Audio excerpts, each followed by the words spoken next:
sporadic YouTuber here, and welcome to the first ASMR video on F1 2018. Now in this video, what I'm going to be doing is I'm going to be talking about what I feel are the positives and the negatives from F1 2018 so far in this race. We're driving as Sergio Perez around the Red Bull Ring in Austria, and if we start with the positives, I think the first positive I have from F1 2018 is the career mode. It's so much more in depth this year. The amount of information in the what's called the workstation is just unbelievable. You've got all of the upgrades like you have from F1 2017.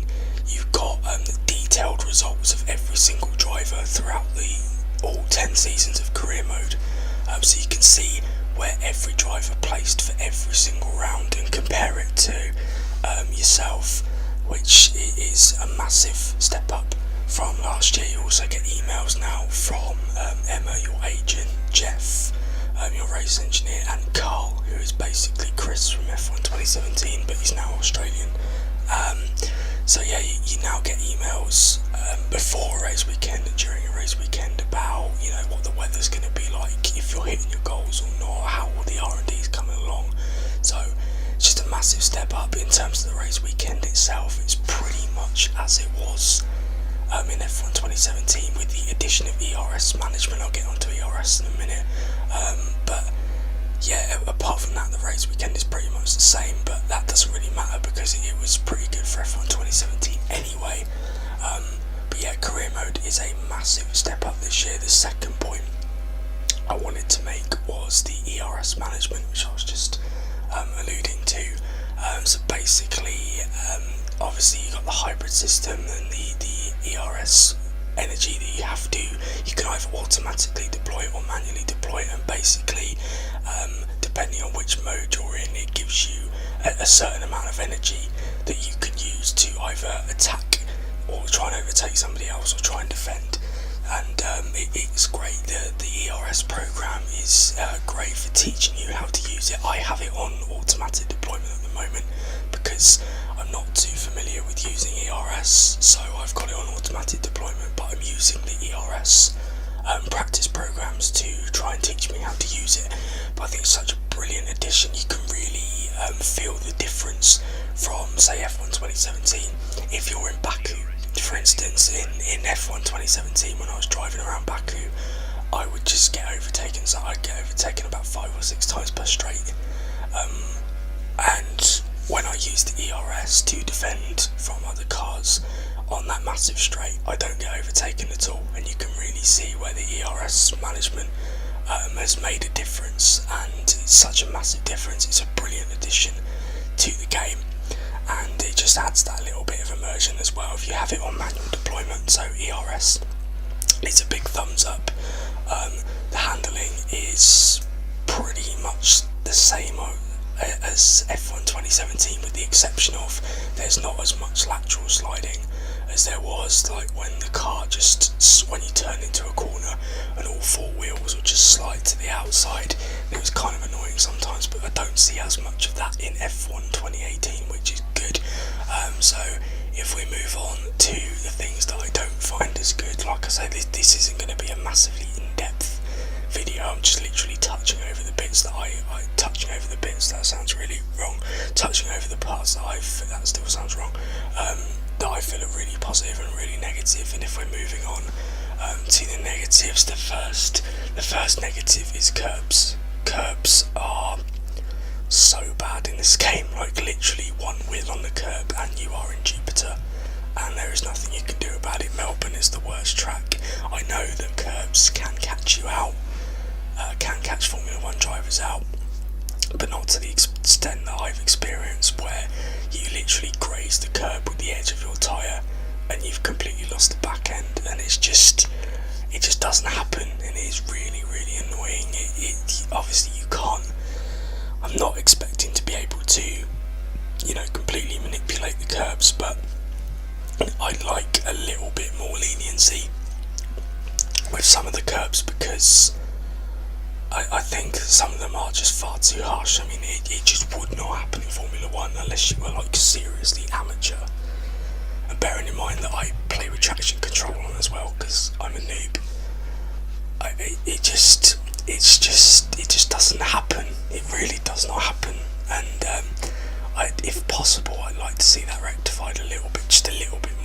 consistency. I'm not expecting like you to absolutely, just completely obliterate the curbs every time, but yeah, that is something that I've noticed. And the second thing that I've noticed, and this is probably quite petty and not really significant, but in the modern championships mode in F1 2017, you were in the modern championships, you were able to play as yourself, and in F1 2018 you are no longer able to do that. You have to play as another driver, and I find that really, really frustrating, because I say that's probably an over exaggeration. It's annoying because like sprint championships, for instance, was my favourite mode from last year, and I would play sprint championships to death. I absolutely loved it, and I liked the fact that you could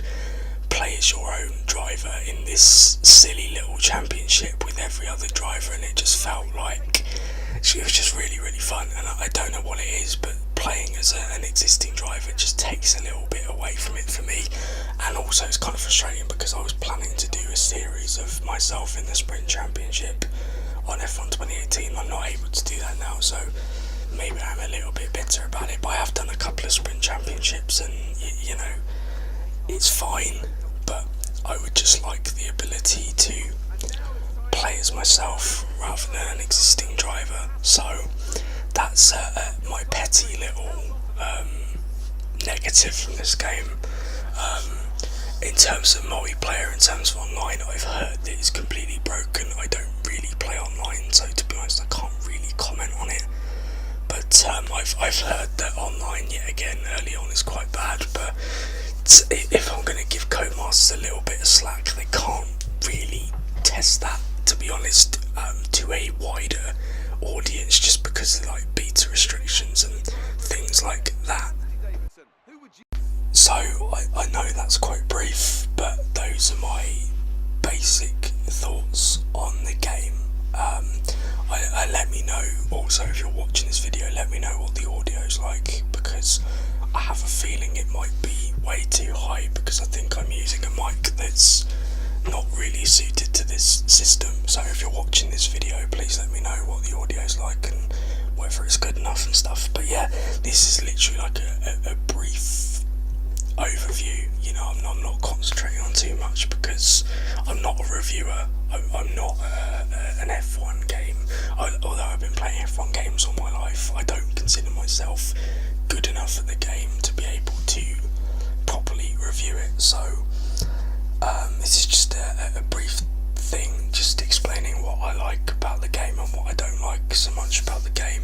Overall rating, I absolutely love it, to be honest. I know I've mentioned a couple of little like niggly things that I've maybe nitpicked at, but if I was to give it a rating out of 10 at the moment, I'd probably give it about 8.5, maybe even a 9, because taking multiplayer out of the equation, because I don't play multiplayer, it's a fantastic build on last year's game.